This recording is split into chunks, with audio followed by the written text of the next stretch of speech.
His health condition is definitely deteriorating, and he's developed the same symptoms he had after the 2015 poisoning.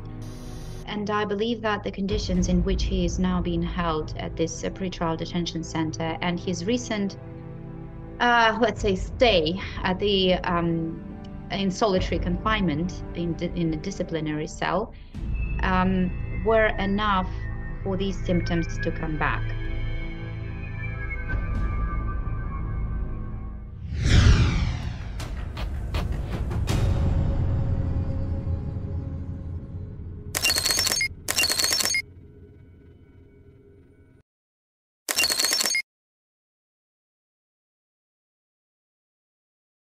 Evgenia, thank you for taking some time to talk with us. I want to get right to it. There have been some new developments involving your husband, Vladimir Kara-Murza, who is in custody in Russia.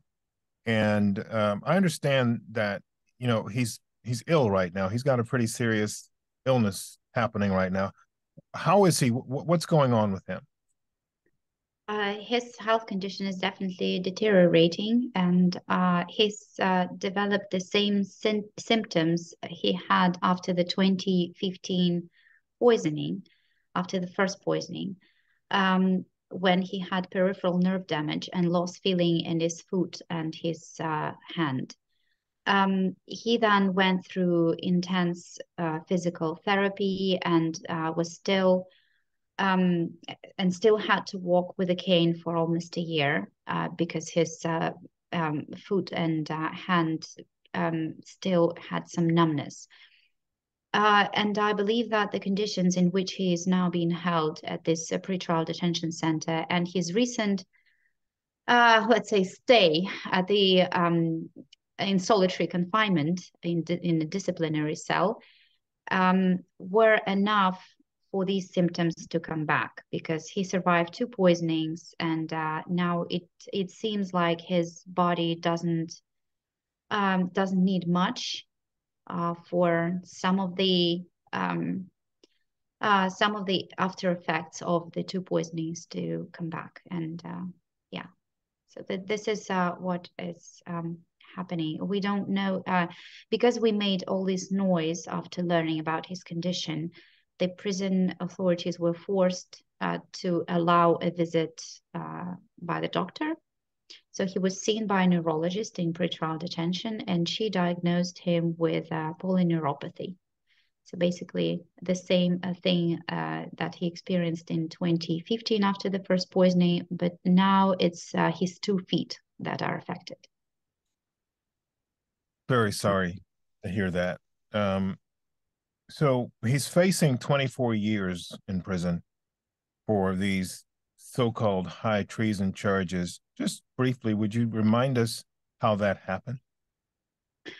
He was detained last April, and the initial charge, and there have been so far 3 criminal cases initiated against him. So the initial charge was brought against him in late April for spreading so-called fake news about the use of Russian armed forces on the territory of Ukraine, for a speech that he made at the Arizona state legislature when he denounced war crimes committed by the Russian army on the territory of Ukraine and called for a creation of an international tribunal to prosecute all those responsible for these war crimes and for the crime of aggression against Ukraine. A second charge was added during the summer months while he was already in detention. That charge was for cooperating with an undesirable organization to hold an event in support of political prisoners at Moscow's Sakharov Center in October 2021. He was accused of cooperating with the Free Russia Foundation, which I represent. It's an NGO that promotes democracy and human rights in Russia.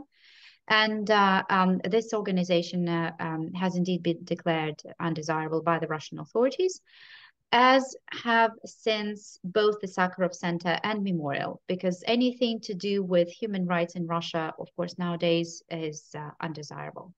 And the third charge came in October, and that was the accusation of high treason. based on 3 public speeches that he made at the US Congress, at the Norwegian Helsinki Committee, and at NATO. He spoke about total censorship of the media in Russia. He spoke about political persecution and the growing number of political prisoners in Russia. And he talked about the illegal character of the so-called constitutional referendum that allowed Vladimir Putin to make himself into basically a Tsar. I've got a couple of here. I want to ask you about your efforts now. I know you've been working very hard all along to try to win his release and freedom. Where do your efforts stand right now? I believe several months ago when we first spoke, I told you that my goal was to continue my husband's work because his work on behalf of Russian civil society, on behalf of political prisoners in Russia cannot stop now when the situation is becoming increasingly dreadful. And this is still my goal. I believe that my main goal is to make sure that all the voices that the Russian regime is trying to silence nowadays, all the voices of dissent in Russia, need to be heard worldwide. The free world has to see and acknowledge the fight of those brave Russians who, despite all odds, stand up and oppose the Putin regime. And this is exactly what I'm trying to do. I'm trying to make sure that their voices are heard.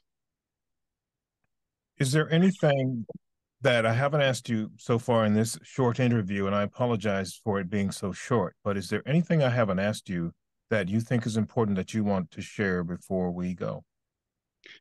Well, I think I can say that although my husband's case seems absolutely mind-boggling, it is very illustrative of the situation with human rights in Russia. And this is something that has to be completely clear. Vladimir Putin leads 2 wars at the same time. He tries to basically erase Ukraine from the face of earth. And of course, he will not succeed. He's already lost this war on so many levels. But he's also leading a war against Russian civil society. He's trying to eliminate, to eradicate all dissent within society, and he tries to eradicate all opposition to his regime. And many of my colleagues and I myself, and even Vladimir, from behind bars, we're going to be doing everything we can to prevent him from succeeding in that. Evgenia Kara-Murza, thank you.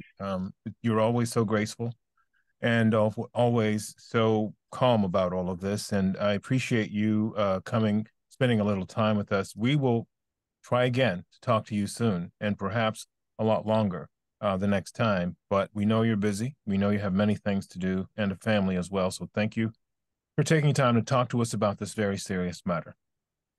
Thank you very much for having me.